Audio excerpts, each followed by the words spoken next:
Peter Queally, the showstopper. Thank you for speaking to Sky Sports. So how are you? Your fight week, you're quarantining, but you've got a full house imminent.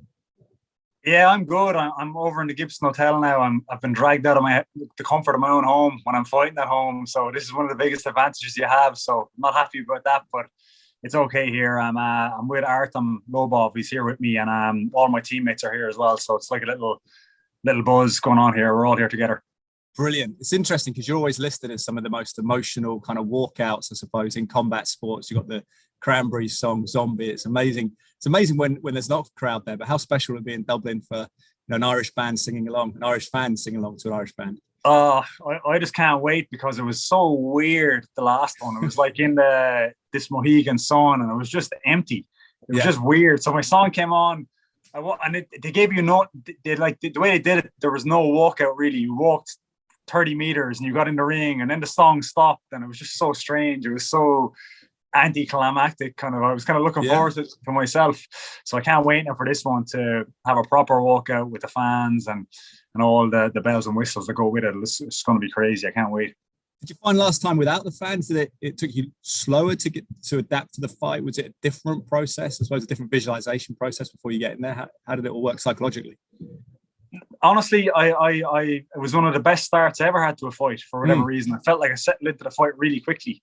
But it was weird. I remember when I was in the ring and they were like announcing the fight or whatever, you could hear Big John talking and all beside you and stuff. It was so weird, the whole fight. It was like you could hear everything. Yeah. Even when I was fighting, I could hear everything. Hear James laughing and hear his corner. I could hear the commentators. It was so strange. But I actually liked it. It was like a real intense spar is what I felt like. It was weird. It felt like a sparring environment kind of, but really super intense. But I liked it. To be honest. It was fine. I had no problem doing it again. Do you think it'd be a big adjustment to a full house? Obviously, they'd be roaring you on, which would be fantastic in Dublin. But do you think is it more about going back to the old days and managing your emotions when you come in? You've got that crowd and the adrenaline surging. Yeah, I'm hoping I'm getting more and more used to it now. I've done it a few times now, and I definitely am getting more used to it. It was a shock the first time I did it at home, to be honest about it. I think it affected me as much as it affected my opponent. But I'm getting used to it now. Whereas Patricky was all new to him, very new to him. And they always say the same thing, they're looking forward to it and all this. But I think when they get in there, it's a bit different than what they think it's going to be. It just hits you like a wall when you come down that ramp, all the noise. And it's all going to be booze for him. So I can only imagine what that's like. It's big. You're the home fighter, of course. They'll be behind you. That's why there'll be booze. But there's this subplot, which you probably know more about than me, but it's the Straight Blast gym versus the Pitbull brothers gym. Do you think that adds to it? Do you think the fans are aware of that? Does that add to the sort of, I guess, cauldron-like atmosphere for Patricky's perspective? To be honest, I think me and Patricky's thing alone now is just taking over that. And they just know we have our beef and we have a lot on the line fighting each other. I think that's the thing that is taking center stage now.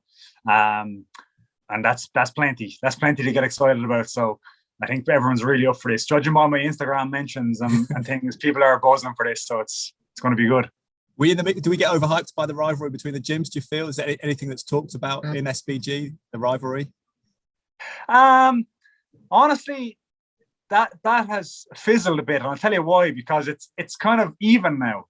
Patricio beat Pedro, then I beat Patricky, so it's kind of after evening itself out. I think there's a bit of mutual respect now between the two gyms. That has changed a bit, and now we're gonna go again. Now it's more about me and Patricky now. I think, to be honest, that was a bit of fun, and it was a bit real for a while. But then you fight each other, and there's a win, a loss, and it kind of settles down. There's respect again. And now it's a new thing. It's a new thing. What do you take from the first fight? Because you're the victor. They always say the loser has more adjustments to make, in a way, has more scope to learn. Have you made significant adjustments, though, despite winning the last fight? No, I'm not going to make significant adjustments, to be honest. I'd be mad to do that. I won, so it's, I plan to do the same thing, pressure him, make it a fight. I think this is why they've been so successful, is that they have so much power. People are afraid to actually get in front of them and fight them. Even when the guy is a good striker, they're still afraid to fight them because they have so much power. Yeah. But I wasn't afraid. I fought him and I beat him. So I'm going to do the same thing again. I'm not afraid of his power or anything he's going to bring. He needs to be afraid of me. So that's the mentality I'm bringing into this. You said you made a good start last time. Did you feel that was he surprised that you were prepared to stand with him, and I think getting the better of some of those exchanges as well? He was surprised. He was so surprised he faked an eye poke to stop the action. I don't know if you saw this in the fight, but he faked an eye poke. That's how surprised he was. He wanted a little breather and little to settle himself again. And that was a sure sign of it, that he was surprised at how quick I started in that fight.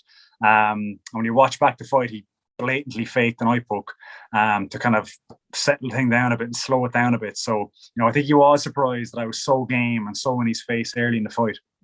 And it's the nature of the beast, isn't it, I suppose, that you won the fight. But you perform well in disciplines on your feet and on the ground where it ended up the victory with the elbows. Does that bolster your confidence even more, perhaps, say, than a flash knockout win that may have done with a big right hand or something? Yeah, I like in that fight, in that 10 minutes I spent with him, it just cemented the fact that I knew this anyway, but now it really cemented it that I'm not afraid to fight him anywhere. Standing or on the ground, even the wrestling. I know he kind of took me down a little bit, but he didn't really. And I think those takedowns cost him more than they cost me. Even energy-wise, they cost him more than they cost me. So there's, he's a great fighter, but, that fight has only grown, exactly what you said there. It's grown my confidence. I just know I can beat him now. Yeah. Do you feel in your prime, 32? Do you feel that with the experience you've had in the cage, do you feel that this is all the ingredients are coming together, the experience, the physical strength, the know-how? Yeah, I feel totally in my prime. I do a lot of like very intense like cardio training, and it's all measured, and it's been measured for years. And my numbers are still creeping up, all my outputs on these things. So I'm still probably slightly even improving in those regards. My skill set, again, I feel like I'm in my prime. And also I feel like in the last year or two, I've really mentally discovered how to use my skill set better. So I've made a big improvement there. So I feel like everything is just kind of blending in together now for a big, big performance for me. And I'm just really relishing it now. I can't wait. And rematches are great because as you say, we always await the adjustments. Are you expecting big adjustments from Patricky? That's an interesting question. I don't know, to be honest, because I think in his head, he thinks he had a lot of success in that fight as well. The takedowns kind of worked, I guess. The low kick in his head probably worked. But they didn't really work. In my mind, the low kick didn't hurt me, even though he landed a lot. It didn't change how I was fighting. And the takedowns, even though he got them, ultimately ended the fight for him.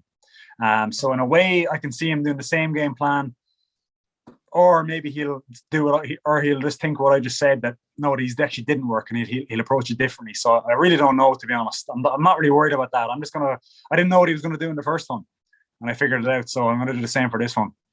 How do you look at the title? Is it a title that is the end goal, the summit of the mountain, or is it just the start? Are you constantly resetting those goals, or do you reset the goal after Friday night?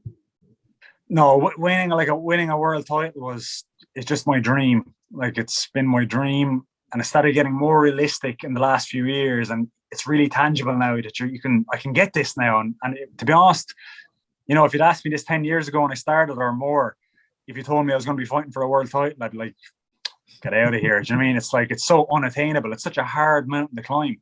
And I've experienced that in my career. I've taken on all comers. I've went everywhere, and I know the standard that's out there.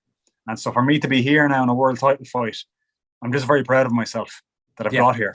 That's it. I'm just very, very proud of myself. And then you go again when you get the W. Exactly. Yeah. Take on all comers again.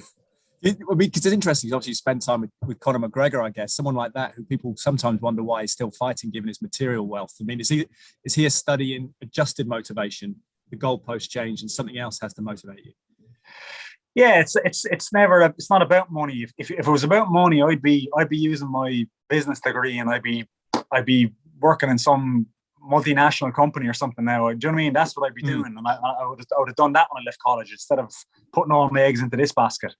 It's about something. Now, there's money in this, of course, as well, but it's a hard road, and it's not the easiest place to make money. So it's not about money for me, and it was never really about money for Conor either, and he's proving that now by still fighting. You know what I mean?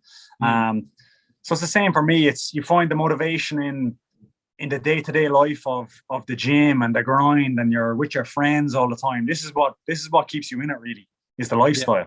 So that's not going to change for me when I win the world title. This will still be the same, and my motivation will still be there, and my hunger will still be there. Do you pay any mind to comments from people like Brent Primus saying that it's an unworthy title fight, that you two as competitors, you and Patricky aren't worthy of a title fight? What do you make of that? Is that something you just disregard? Yeah, that's just Brent trying to keep himself in the picture. I understand that. No problem, Brent. It's okay. You know what I mean? He's a bit sour, I think, that he's not in the picture himself now. That's all that is. I don't hold that against him for that. I know what he's doing. I'd probably be doing the same thing if I was him. You say what you can to keep yourself involved in the thing. And he's done a good job, actually. He kind of has wedged himself into maybe trying to get himself to be the first defense or whatever. So we'll see about that afterwards. But no, it doesn't bother me at all. He's just playing the game. And you'll feel comfortable as the number one lightweight in the organisation? I am the number one lightweight in the organisation. I've just beaten the number one lightweight in the organisation. Patricky's ranked number one. I've just beaten him. I'm number one. That's it. Patricio's gone. It's a big fight. We're looking forward to it. James Gallagher not in your corner though, because he's fighting as well. What's your assessment of his challenge with Patchy Mix? Yeah, I wish he was in my corner. I love having him in my corner. That was one thing actually with the last one. It was brilliant. It's he's very. I love having John as well, but James is very different. It's like John is very like cold and analytical, and he's just kind of, and that's brilliant as well. But James, my God, when we were walking out to that fight, it was like I was walking out to a street fight or something. I'm not missing. And even in the fight, he's just manic when he's in your corner. It's just, and I think I respond well to this. So I would love if he will be in my corner. I think he plans to be in my, he said to me that he's going to choke out Patchy and hang around ringside in his fight gear for me to come out. So it could happen, might be there.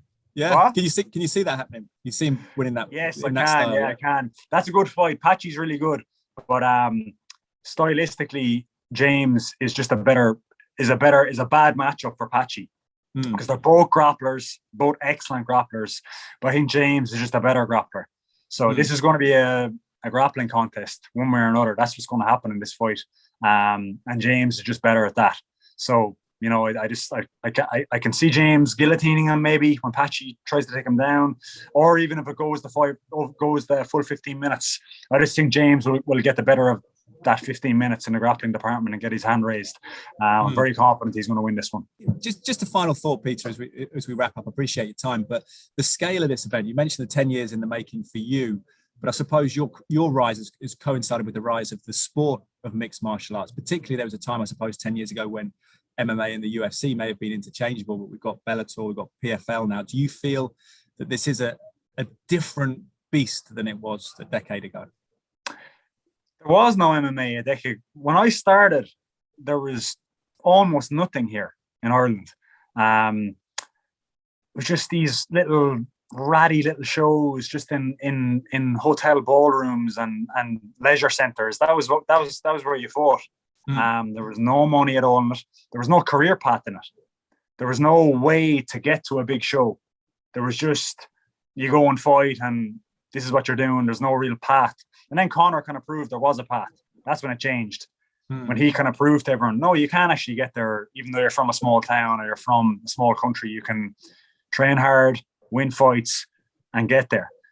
So, when I started, that's how it was. It's very different now, as you said, but I think we're all proving to the young lads who are training now that there's a really, really, viable path. If you train hard, win your fights, put everything you have into it, good things will happen. Same as happening in life.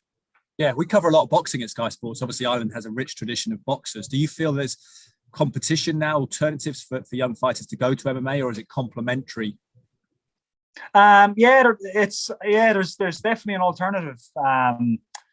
Like MMA is kind of, I feel like it's stolen the spotlight a little from boxing recently. It's kind of more attractive or something now. You even see it. I can see it in Ireland myself. The MMA gyms are packed with kids.